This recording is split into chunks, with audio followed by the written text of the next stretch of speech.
some of these steps are actually not easy. That's a misleading title, I'm sorry, but many of them are, and you've already done them. But before I get into it, I actually have a bit of Q&A for all of y'all.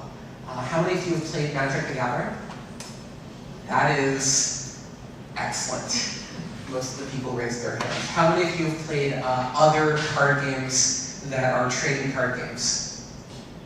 Wow. How many of you have played other card games that are not trading card games? This is everything from deck building games to cribbage. Okay, excellent. So, how many of you work in the trading card game industry? How many of you would like to? That is the correct answer. So there's a difference between making trading card games and working in the industry. One of them gets your game in front of a bunch of people, and the other one is good for your soul. And we'll get to that in step 6 or 7. Let's start here.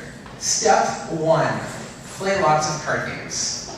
Well, I suppose I should start by saying that this section is study and research. When you make a game, or really when you do anything, in my opinion, it's good to be doing it from a place of experience. If you don't have any yet, do it from a place of someone else's experience. This is kind of obvious, right? You'd be surprised how obvious it isn't if you look at some of the designs that are out there. Step 1, play lots of card games. I've played hundreds of card games. I started counting because I wanted to have a number on here, a big, nice, impressive number. And I got to about 100, at which point one of the devs on my team, my Connected Sports, said, "Where's the deliverable that was due to us 4 hours ago?" And I said, "No.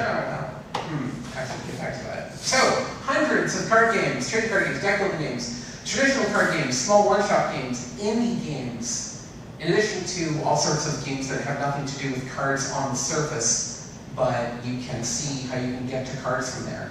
Things like League of Legends or other massive online battle games. Things even like Doom and Counter-Strike. Those are tactical strategy games. The fact that you happen to be running around doesn't mean that they couldn't be card games, so there are lessons there. I've pared this list down a little. And I have here a list of must-play games in my not-so-humble opinion. There are trading card games, deck building games, and others. And I'll just spend a minute talking about why I picked these. So trading card games, Magic the Gathering, we all are standing on the shoulders of giants. And if you don't have a deep understanding of Magic the Gathering, I'm not talking expert level, I'm not talking about I can win the Pro Tour level. I don't have that, despite decades of trying. If you don't have that, you're going to make a bunch of unnecessary mistakes. Magic the Gathering is the common language. And I talk about common language in a little bit. If you are making a trading card game or a game that uses strategy card game mechanics that are similar to Magic the Gathering, I very sincerely hope you have played it a bunch. And it is now pretty cheap to do that. It's now really inexpensive or free if you're willing to, do some things. We'll get to that. Pokemon.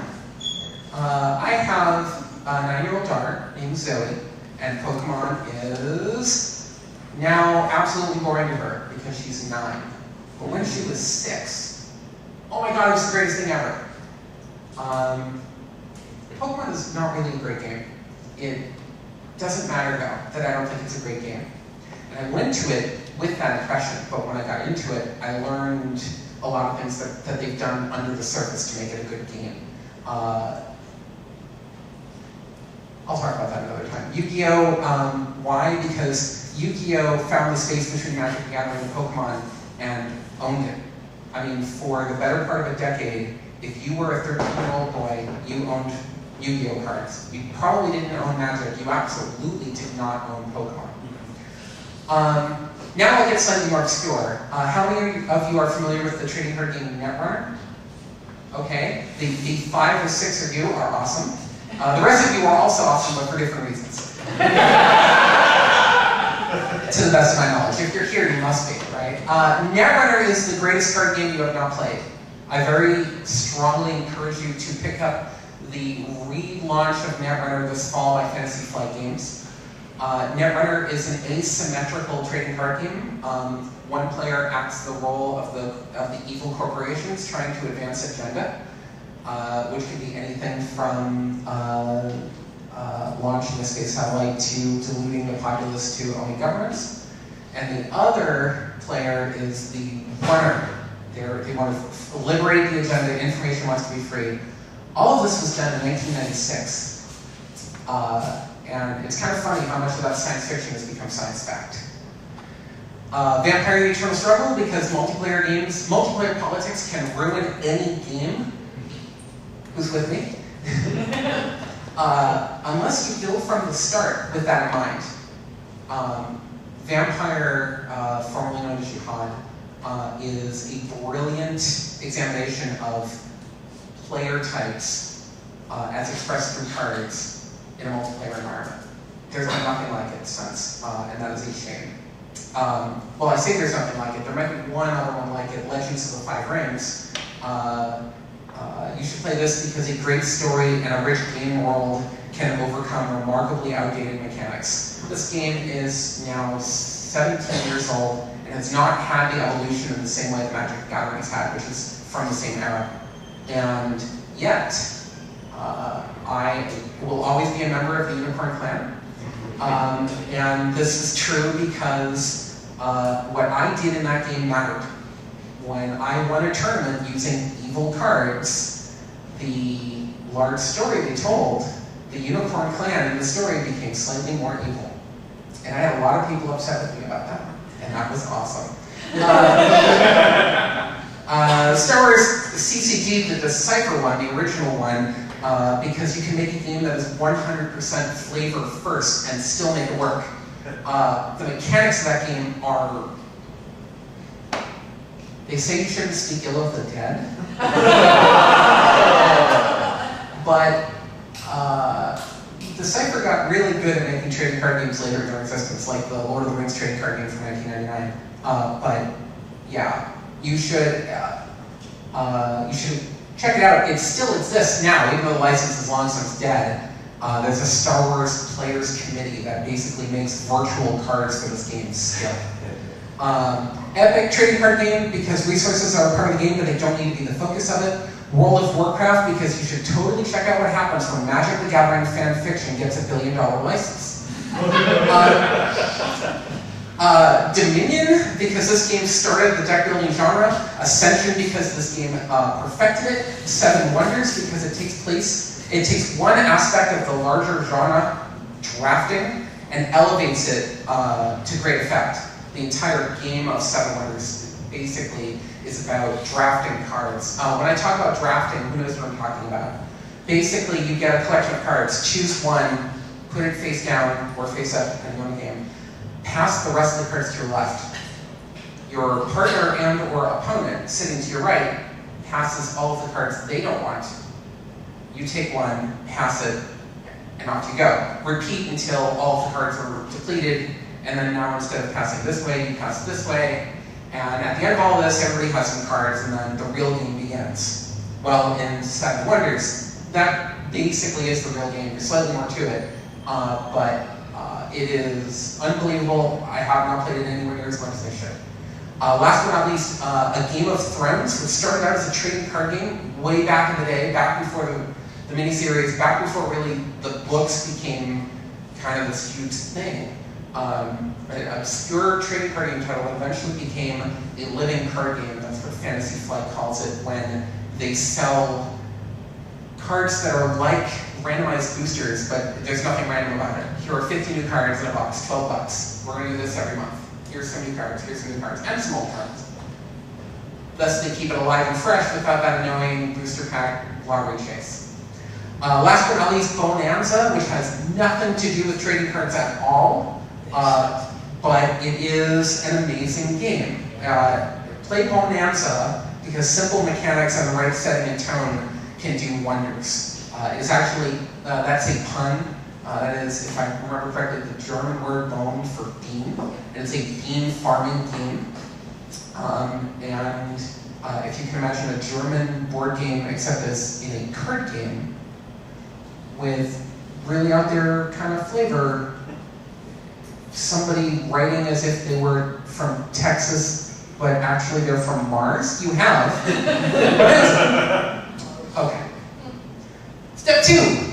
Most of the steps are not that long. Step 2, play lots of digital card games. If you aren't going to make a digital card game, the step is less important than some of the others, but it's still a great way to play many games in a short amount of time to see a larger amount of experimentation. On the PC, there's Magic the Gathering Online. You should play this because horrific interfaces can be overcome by great gameplay, even if that gameplay isn't great for online. Now, most of us are not going to have the advantage of a game the size of Magic the Gathering and the player base the size of Magic the Gathering. Even if like 75% of the player base will never install the game because the interface is so bad and the gameplay does not work online very well. That 25% of the bazillion players is still really good, and that's why a decade later, they're still winning. Cron X, as I mentioned, we're all standing on the shoulders of giants. Cron X was the first digital trading card game. Back in 1997, free-to-play-ish, way before there really was such a thing. I did not create it, but I was a hardcore player, and then I brought them a game, which I'll talk about. They hired me on in its first year, and they're still playing it online 15 years later. There's still people playing this game. It's kind of unbelievable. Minion Master, which I'll talk about in my next slide. Legends of Norrath, which is the EverQuest Online MMO's TCG. You should play that because the Sony trading card game engine is the state of the art. If you ever intend to make one, they've set the bar. Again, once you have the built-in advantage of Magic. Legacy of Heroes is the state of the art for Facebook congregate style digital trading card games. On the PC and iPad, there was also Duels of the Planeswalkers, which is a slightly simplified version of Magic the Gathering. It's on Steam, it's on Xbox Live Arcade, it's on iPad for the first time this year. They are absolutely crushing it. $10, like hundreds of hours of gameplay. I will be bad-mouthing Wizards of the Coast a little. I will also be praising them a lot. This is one of those times where I say, wow, they really got that right. It's the best $10 you can spend in gaming right now. Followed quickly behind Ascension, which has the best interface in digital games. Hero Academy, which is like a trading card game, but not, and when you get into it and play it, you'll see what I mean. There are even trading card games inside of the sports franchises from Electronic Arts. Madden 12, FIFA 12, NHL 12. When the NBA franchise comes back from the dead, it will be inside that as well. I helped to get this going 6 years ago in an obscure tertiary football soccer title entitled UEFA Champions League 2006 for Xbox 360. If any of you played that game and legitimately did, please let me know so I can give you a high five. Chances are, if you're from North America, you never did. But in Europe, it did okay. And it showed that digital trading card games can exist in the console space. My one bold prediction for the day is there is a lot there that is being untapped, and you've seen some of this in the mass market with Skylanders.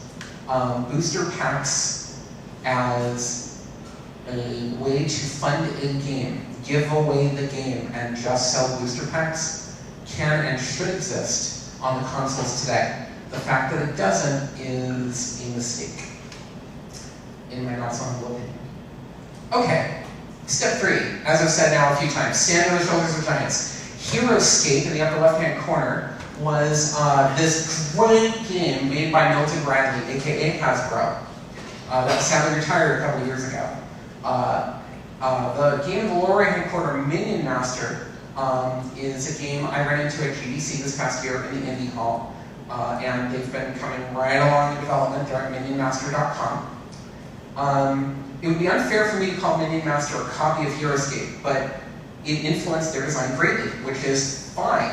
The developers, and I might get this slightly wrong, so don't take this as something you could bring to court, but I seem to remember the developers telling me that this started as a terrain builder map app for HeroScape. and then they wanted to go more and go further, and they did. You know, from their website, you know, they said that they built it as a game cobbled together from tiles and pieces from other of their favorite games. You know, and decks upon decks of playing cards with minion sets written on them and crossed off and written again. This is what happens. It is totally legitimate and fine to do this because Minion Master is not a clone of Aeroscape, it's an evolution of it. And there's a fine line there. But if you haven't been doing this for a very long time, it's okay. If I've seen further, it's by standing on the shoulders of giants. Isaac Newton made it famous. He wasn't really the first one to say it. It goes back to the 12th century. In my opinion, my work is made possible by people who know how to spell. By those whose work came before me. My games have been largely influenced by Mark Rosewater. He's currently the designer of Magic the Gathering. He was influenced in turn by Richard Garfield, the original designer of Magic the Gathering. And Garfield was influenced by the design of Cosmic Encounter, which is really the first game that let you have multiple cards in play that really messed with the rules of the game back in the 1970s. And this goes on and on and on. If you're going to stand on those shoulders, learn the lessons. Even if you don't think you are, you actually are. I'll talk about learning the lessons in a minute. First, don't give up. There's this guy by the name of Jay Treat. He's a Magic the Gathering player. He's been playing for quite a while. And he was one of the entries in the Great Designer Search, #2. There was one several years ago for Magic the Gathering, and then there was the second one. The Great Designer Search was kind of a cross between Survivor and So You Think You Can Be a Game Designer. And it was on dailymtg.com, Magic the Gathering website. And people had to answer a quiz and get a certain percentage correct, and then there was an essay portion, and then it got whittled down from thousands of people down to 8. And then they eliminated one person each week. We got to, all of their work was done publicly. It was on the Wizards of the Coast community wiki. People were invited, allowed, encouraged to contribute. And, you know, I poked my nose in there, of course. It was fun. It was fun for me because I used to be there. I worked at Wizards of the Coast from 2007 to nearly the end of 2008, when GleamX.com exploded in a gigantic fireball of dealing X damage to Y target projects and employees. Very obscure Magic joke, sorry. I'm fired? Yeah, that's about right. I had worked for quite a while to find my way into the R&D team at Wizards of the Coast. It was on kind of like my game industry bucket list. And it was kind of amazing. I went from doing my own game company back in 03 and 04. I took some time away because I had a child. Well, I didn't have a child, but whatever. We had a child in the family, and then Electronic Arts Canada hired me, and I got to work at Electronic Arts, and that was amazing. And then to go from Electronic Arts to Wizards of the Coast to eventually Sony was just like this dream run of mine for a half decade. I got to work on some awesome projects, one or two of which actually even saw the light of day.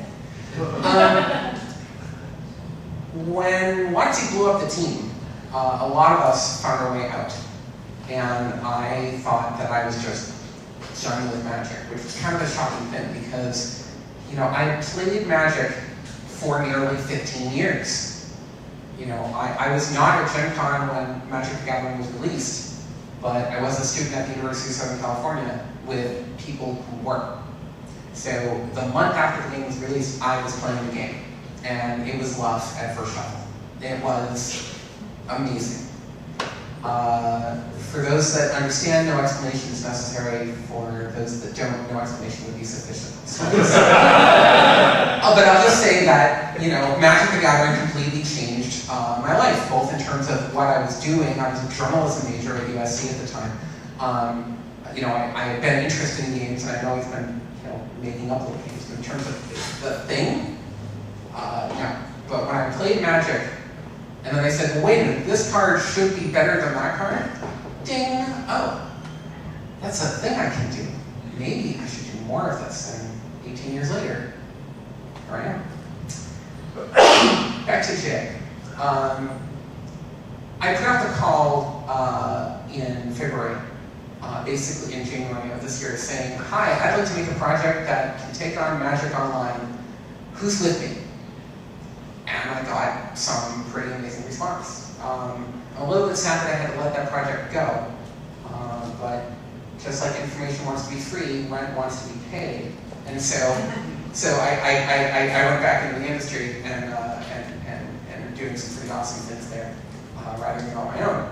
But in that interview process, Jay pointed me to his blog, and now I share with you, goblinartisans.blogspot.com. He had created a team to make their own version of the Magic 2013 card set. It was ultimately called Goblin's Lair. It was called M13GA is the coding for Magic 2013 Goblin Artisan. They had put together a team of other people who were part of GDS or wanted to be part of GDS and wanted to keep going, keep making, keep progressing the art of Magic the Gathering game design, and beyond that, get better as designers in general. I can't believe that this happened. When he showed this to me, I was so ridiculously impressed because he made it to the top 8 of the GDS, but was the first person eliminated out of the finals. And that's kind of soul crushing, right? But, keep going. Jay Treat should be making trading card games for a living. And I wish it was with me at another time. Learn from the giants whose shoulders you were standing on. So I mentioned dailymtg.com. Mark Rosewater writes an article every week, Making Magic. You should be reading it if you want to make card games. Any game. Really? Okay, that's fair. Any game. Some of his columns are rather self-indulgent. You know, not like a couple of these steps of mine. I know from whence I speak. But I'm going to go ahead and say that, so it's Monday, it comes on Sunday midnight, Monday 12 or 1 a.m. It is a weekly ritual. I'm reading it the moment it's posted. GatheringMagic.com has a great video series called Inside the Deck. StarCityGames.com has 3 whole pages that you have to page down of buy this card, buy this card, buy this card, buy this card, buy this card, buy this card. Oh, and pay us money every month to see some great content. And you should. Patrick Chapin and Mike Flores are 2 famous Magic the Gathering Pro Tour champions. They write about playing Magic at a high level, why certain cards are good, what were they thinking, and on and on and on. You should read them. Separate from reading, you should write. Like, for instance, the Goblin Artisans blog. Jay has never been paid to make games. But holy crap, that blog and others like it are full of amazing discussions about the hows and whys of any given card design. And you learn by doing. So even if you can't professionally make Magic the Gathering cards, every single one of you can make Magic cards today. I'm even going to show you a tool how in a minute. Reading and writing leads to discussing, of course. My favorite venue to discuss is the Twitter hashtag MTG. There's mtgsalvation.com, but beware, that site is full of fun and wonderful people that some of whom take comments as a personal slight of honor, but most of whom are kind of interesting and progress the discussion. Reddit, of course, is daily reading for me. And by reading, writing, and discussing these things, we can learn these things. Okay. Now we've gone through the research step. Now I'll go much faster and talk about pre-design. So pre-design is a step before design. I'm sure many of you have heard of pre-production. Most people don't really talk about pre-design. Pre-design. Step 6, choose where you intend to innovate. I believe the best way to learn something is to learn it incrementally. And as I said, Magic the Gathering is the common language of the entire card game field. No game exists in a vacuum, therefore, any game with cards in it that are strategically played, unless you go way, like you have to purposely go way out of your way to make it incomparable to Magic. And if you do, and it's fun, you'll make a ton of money. Maybe. Every game can be compared. I believe that, broadly speaking, every game can be compared on genre, on mechanics, on setting, and complexity. Business model too, although the business model is only something you need to worry about if you're self-publishing. So let's talk about what happens when you innovate everywhere at the same time. A 4-minute story about my first retail game. Star Trek Conquest Online. I'll start by saying that John Delancey is hilarious. He is also, he likes him some John Delancey.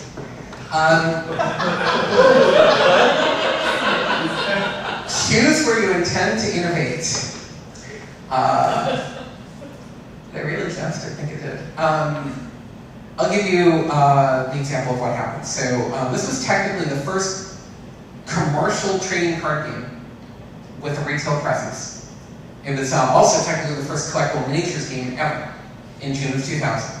It was designed by THQ, technically, because they purchased our company 6 months before the game was released. And it was published by Activision. This is the only game in the history of the business where this is true.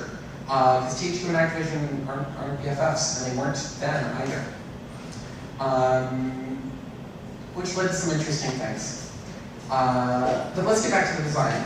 Here's the Wikipedia entry that describes the gameplay of Star Trek Conquest Online. Gamers assume the role of Q, an all-powerful being who is anxious to reign most clever among a bevy of other Qs.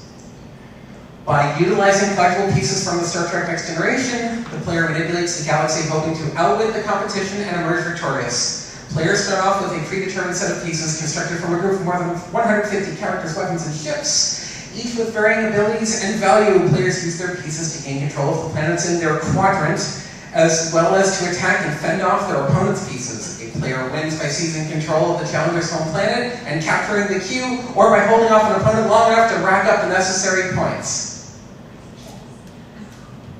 Doesn't that sound like the greatest game ever? No, actually. It turns out it wasn't the greatest game ever.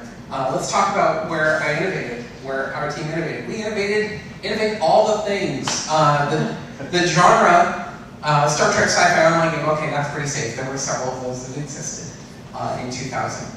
Mechanics, collectible digital miniatures are played from your hand into the galaxy. You then move pieces across the galactic board onto ships and down onto planets, where you sometimes fight other pieces. Dominating planets gives you control points, which are spent to play other pieces. Controlling certain planets or playing certain event pieces also gives you Q points. Whoever gets to 15 Q points, or whoever CHEQ, checkmates the opposing Q, or whoever, I didn't do it, or whoever has, I did a lot, but I'm not going to take the blame for that, or whoever has the most points after 20 turns wins the game. Did I mention the Q deck? What the hell was I thinking? This is a nightmare mashup between chess, nightmare chess, Magic the Gathering, Warhammer, Starfleet Command, and then undercooked Raktajino. This was bad. But I'm over it. Setting the entire Star Trek universe, nothing new really. But here's where we really fall on the sword. Complexity. Complexity is related to mechanics, but it's not the same thing. You can have many mechanics and have a simple game. You can have a few mechanics and have a complex game. We had tons of mechanics and an obtuse UI. That is actually the user interface of Star Trek Conquest Online. Good luck.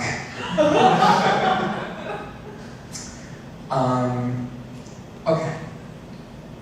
Business model, last but not least, we were selling a digital trading card game, digital miniatures. The first one ever at retail, we got demolished in the reviews for this reason. Destroyed. Like we put out, we had deals with Best Buy and with Electronics Boutique before they were bought by GameStop, and with one other retailer.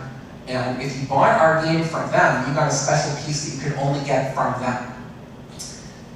I believe GameSpot said that this was the most naked money-grabbing attempt since ever. Since ever. My overall point is this. You want your game to be noticed. Awesome. To be unique, to be interesting. So do I.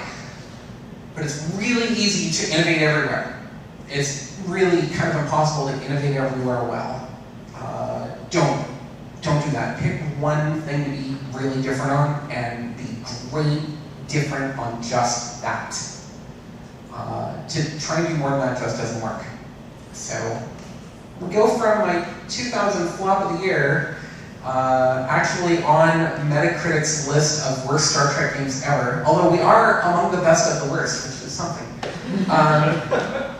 to an online wrestling trading card game.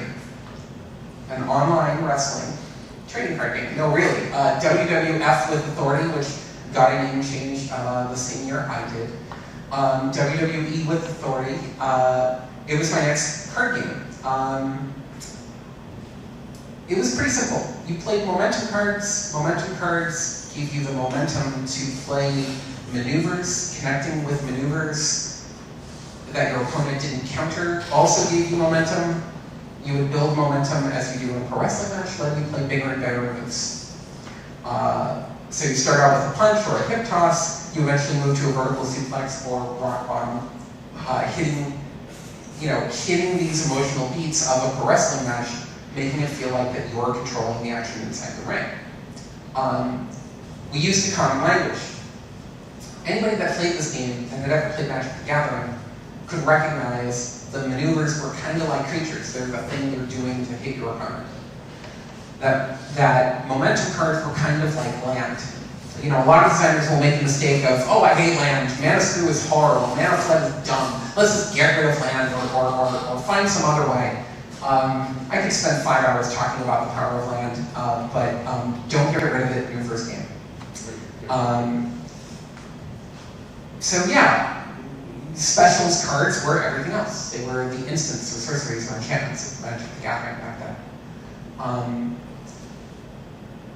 So, funny thing, that Star Trek game I talked about was innovating everywhere, was dead in 18 months. There is a peer-to-peer mode. Remember when peer-to-peer existed? There's a peer-to-peer mode in our virtual collectibles game, and no one uses it. WWE with Authority shut down only when THQ closed down our studio, but 11 years later, people are still playing this game online now. Even though the wrestlers are outdated, the maneuvers are outdated, frankly, the mechanics are outdated, but we really got something right. And even though wrestling is never going to be as big of a thing as Star Trek was, or is again, because we had a better game, it still resonates. I'm gonna have to go a lot faster. Step 8. Don't go it alone. I've yet to see a game done by one person that could not have been improved with some outside help. Use Twitter and websites to find others, ask your gaming friends inside the industry or not, especially not. Not because you're worried about NDA or other crap like that, but because a lot of us in the industry will have many of the same kind of design sensibilities, whereas most people that play your game will not be in the industry. These people will not be designing your game, but in playing the game, they will show you how you can better design it. Step 9, this is the second most important slide. Use the right project management tools. Oh God, this is kind of the boot campy lesson I got the last year or 2 years with my last startup, Play 140. We had a distributed team. Some work, most of us were local, but we dealt with others. Google Docs, it's free. Multiple people can edit the same document at the same time. If you haven't done this, then you don't understand how powerful that is. Having multiple people edit the same document at the same time is like the best part of Google Wave. And if you remember what Google Wave is, you're awesome for a different reason. Dropbox, which will, Google Drive eventually, that's fine. HipChat. HipChat is a persistent chat room, private, that you can share stuff into and out of very easily and quickly. Google Groups for email. The chat is usually better. You'll get, or at least for my teams, you get a more natural flow to the discussion. Get a wiki. Wikis are boring and old and whatever, and I know that a lot of people swear by Basecamp. Just get a wiki. Use it to track and reference things. They are not paying me to say this. I use DreamHost. I've used DreamHost for, 8 years now, 7 years, something like that. $90 a year, infinite sites, near infinite bandwidth, near infinite storage. You get a free URL every year. Registration fees, stuff like that. Like, their money, and they have one click. Because I could be one of those lamp stack people, but that's not really where I want to spend my time. So yeah, I can install a MySQL database, but instead, I'll just click this button, and hey, look, I have WordPress, hey, look, I have MediaWiki, and Drupal, and all these other things are just there. Spend less time managing your project, more time making your game. Step 10. This is the most important slide for today.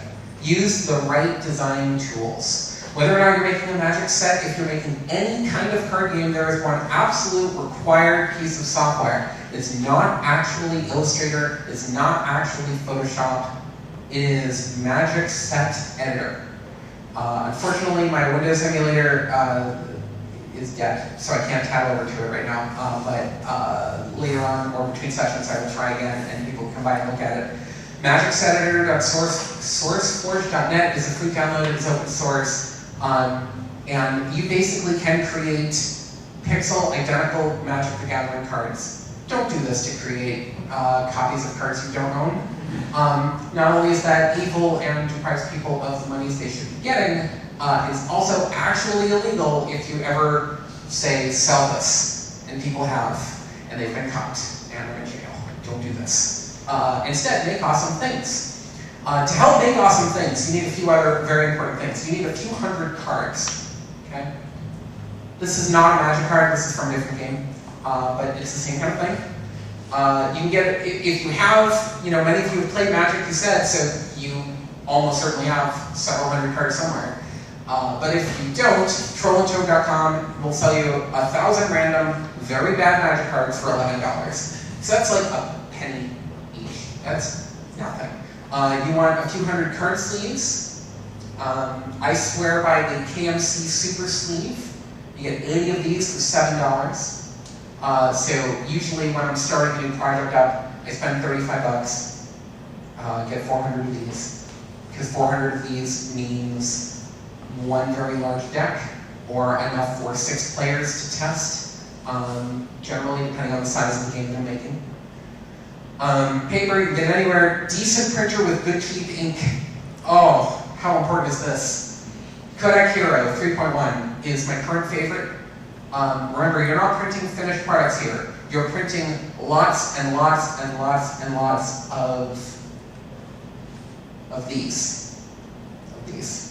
You're printing many fake cards. As your team grows and as your game becomes more real, you will want art on cards. It will help make your game more real.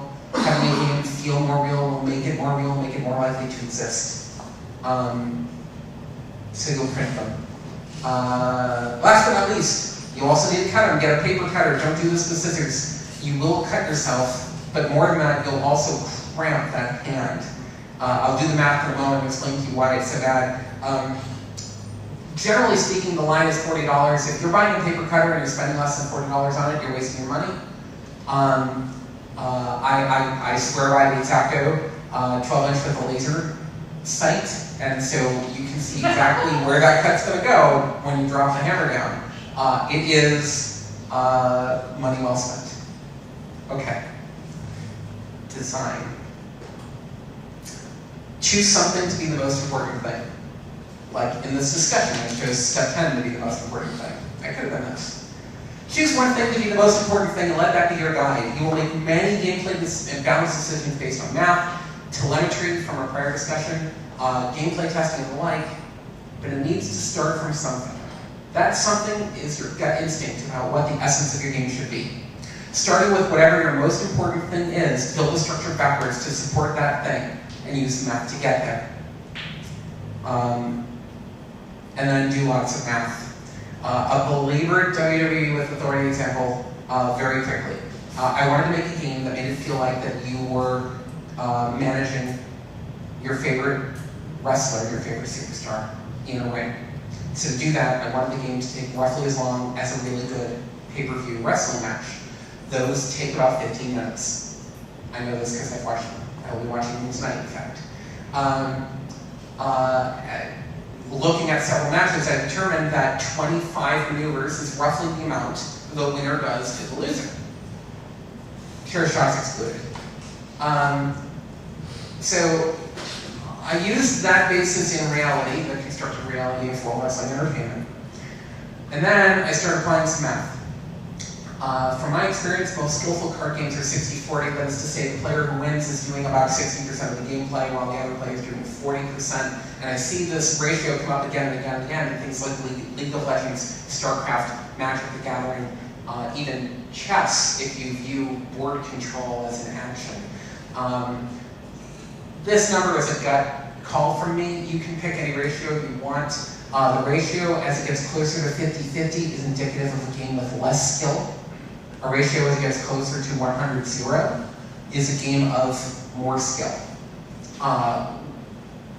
But ultimately, if that ratio actually gets to 100-0, you don't want to play it. That's called tic-tac-toe. Okay, so math time really quickly. 40 is 2/3 of 60, which is to say that the player that is losing is doing 2/3 as much as the player that is winning. But both of these things are happening. Okay? If the winner does 25 maneuvers, we've said that that is the 60%, then 40%, the 2/3 of that total, is 17 maneuvers, 16.66, whatever. So you add 25 maneuvers from the winner, 17 from the loser, and that gives you 42 maneuvers, 1 maneuver per turn, 42 turns in 15 minutes. That means each turn is 21 seconds. Holy crap. If you play Magic the Gathering, you know that 21 seconds is impossible, because every card I play other than my land is a question. I would like to cast Lightning Bolt on your creature. Okay? And now you can respond by using the ability of any of your cards in play, or cast a spell from your hand, or now possibly even from your graveyard, and eventually, I don't know, from your backpack or something. We're running out of additional zones to mine, so we'll make new ones. And maybe the spell you're playing counters my spell, and now I need to counter you. And I'm being countered by the clock, unfortunately. So I'll continue on. 21 seconds each is not a lot of time. So, but whatever it is, I determined that was the most important thing. What's most important for you will obviously depend on your subject, your game, your genre, your setting. Design towards your central goal using the math. So for me, when I realized that each turn needed to cut down to about 21 seconds on average, I needed to keep the turn structure short, and choosing what the interactive part of the turn would be. I will write a very detailed description of this and post it to my blog. But just suffice it to say, when I determined that 21 seconds was it meant that I needed a very simplified turn structure. This meant that I couldn't keep lots of cards in play that required constant reminders. This then informed what the maneuvers would be doing in the course of the match and what the specials would be doing. That Steel Folding Chair might be a card that stays in play, but it doesn't do anything. You just have other cards that reference Steel Folding Chair. It didn't have to be that way. You could tap Steel Folding Chair and hit somebody with it. But that's the thing you have to click on, it's the thing you have to read. Step 14, use the color pie, or if I want to be very game designery in the back of my head, gameplay differentiation with incomparables and specialization and or exclusivity. So for instance, in basketball, everybody can do everything. In soccer, most of the people can do everything but can't use their hands, but one player can use their hands. In football, what the rules are kind of ridiculous. It would take me the better part of 2 hours to explain the differences that the people on the offensive and defensive line can do to interact with their opponent in terms of tackling and grabbing them, as opposed to a wide receiver, a running back, and a cornerback, and a safety. Radically different. Never mind quarterback. Never mind punter. Never mind kicker.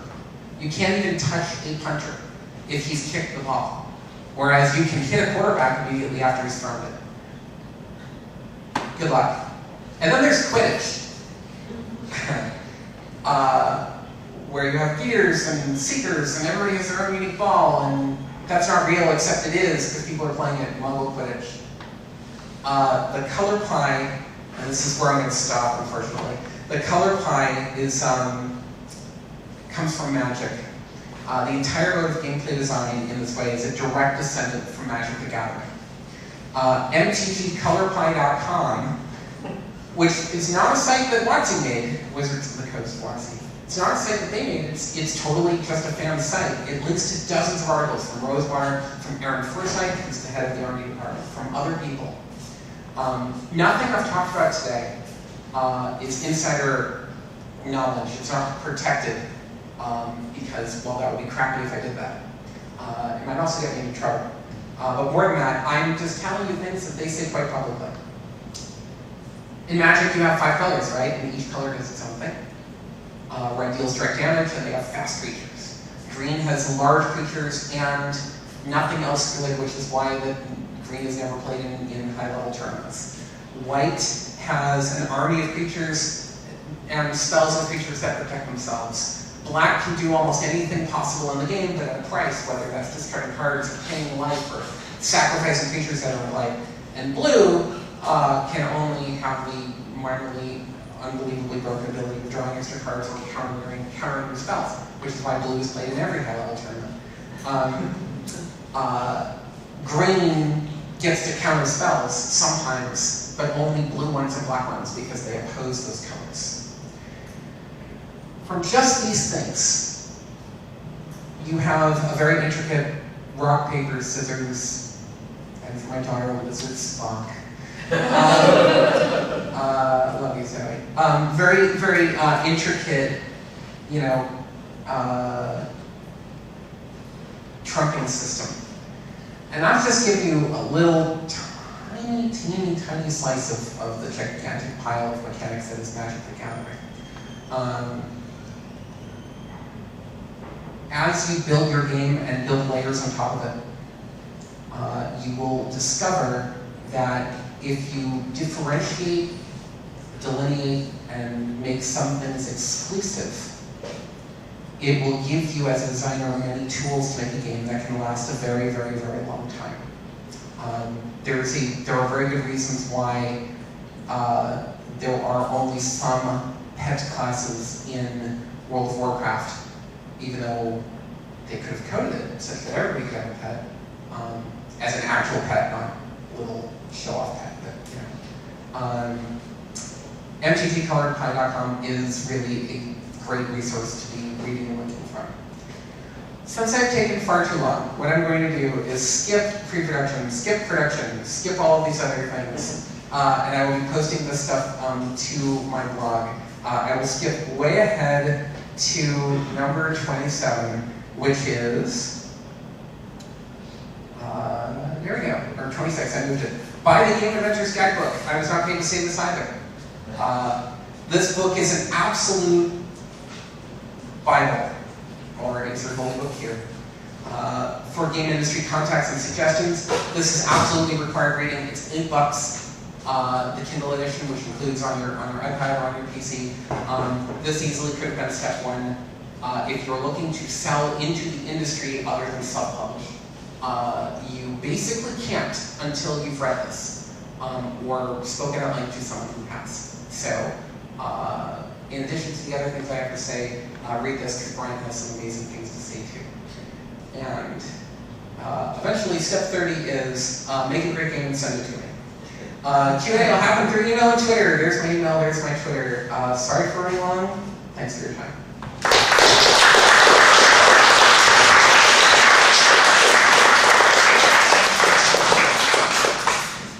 Thank you, that was so great. Even just the 12 or 13 steps of that would be more than I knew when this started. We're going to take a little bit of a break, so we'll come back here at say 4:05 and kick off the last talk of the day. 80s band reference.